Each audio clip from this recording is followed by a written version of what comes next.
Mari kita mendengar apa kata suara Tuhan hari ini.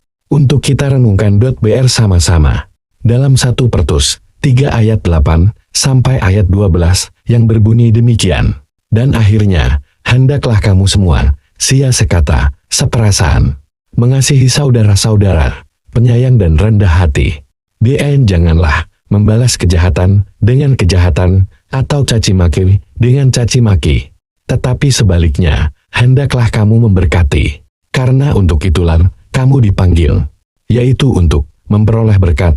Sebab, siapa yang mencintai hidup dan mau melihat hari-hari baik, ia harus menjaga lidahnya terhadap yang jahat, dan bibirnya terhadap ucapan-ucapan yang menipu. Ia harus menjauhi yang jahat dan melakukan yang baik. Ia harus mencari perdamaian dan berusaha dan mendapatkannya. Sebab mata Tuhan tertuju kepada orang-orang yang benar, dan telinganya kepada permohonan mereka yang minta tolong. Tetapi wajah Tuhan menentang orang-orang yang berbuat jahat.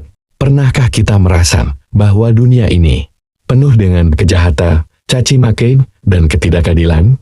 Sebagai orang Kristen, bagaimana kita seharusnya merespons semua ini? Mari kita bahas perintah Tuhan dalam 1 Petrus 3 ayat 8-12.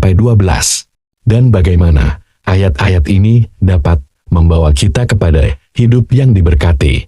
Pertama, kita diperintahkan untuk sia sekata, seperasaan, mengasihi saudara-saudara, penyayang, dan rendah hati. Ayat ini mengajarkan kita untuk memiliki kesatuan hati. Tapi, bagaimana caranya kita bisa hidup dalam kesatuan di tengah perbedaan? Banyak dari kita menghadapi konflik dalam keluarga, pekerjaan, atau lingkungan. Tapi di sini, Tuhan memanggil kita untuk lebih dari sekadar menjaga kedamaian. Tuhan meminta kita untuk mengasihi dengan sepenuh hati. Bayangkan, jika dalam setiap konflik, kita memilih untuk bersikap menyayangi atau mengasihi, alangkah indahnya kehidupan kita. Bagaimana menurut Anda? Siapkah kita melakukannya? Selanjutnya, kita dilarang membalas kejahatan dengan kejahatan atau caci maki dengan caci maki. Sebaliknya, kita dipanggil untuk memberkati. Kedengarannya sulit, bukan? Bagaimana mungkin kita bisa memberkati orang yang telah menyakiti kita? Tapi disinilah letak rahasianya. Saat kita memberkati, Tuhan menjanjikan berkat kepada kita. Bukankah ini sesuatu yang luar biasa? Ketika kita tidak membalas kejahatan, kita justru membuka pintu berkat yang lebih besar dalam hidup kita. Siapa yang mencintai hidup dan mau melihat hari-hari baik, ia harus menjaga lidahnya terhadap yang jahat, dan bibirnya terhadap ucapan-ucapan yang menipu. Bagaimana cara kita menjaga lidah kita? Banyak kali kita tergoda untuk berbicara sembarangan, apalagi saat emosi. Namun, ayat ini mengingatkan kita bahwa lidah kita memiliki kuasa besar, kuasa untuk membawa berkat atau kutuk. Jadi, jika kita ingin menikmati hari-hari yang baik, mari kita mulai dari menjaga perkataan kita. Apakah kita siap untuk menjadi alat Tuhan melalui lidah kita? Kita juga diajak untuk menjauhi yang jahat dan melakukan yang baik, serta mencari perdamaian dan berusaha dan mendapatkannya. Melakukan yang baik dan mencari perdamaian bukanlah tugas yang pasif, tetapi membutuhkan usaha. Kadang kita harus berjuang untuk kedamaian, bahkan ketika itu sulit. Tapi bukankah kedamaian yang sejati sepadan dengan usaha kita?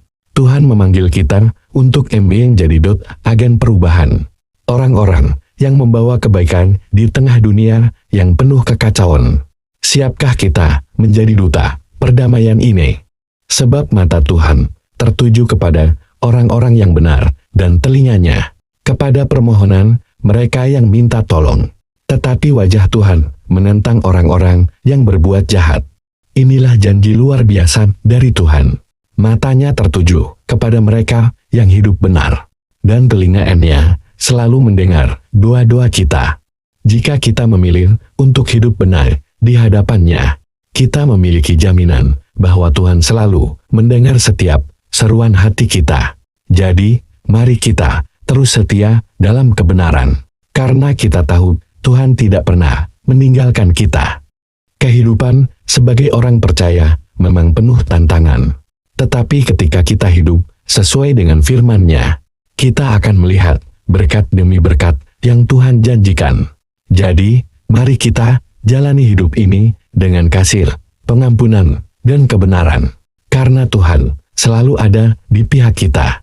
Jika Anda merasa diberkati oleh pesan ini, jangan lupa untuk like, share, dan subscribe, agar semakin banyak orang yang diberkati. Sampai jumpa di video berikutnya, dan Tuhan memberkati.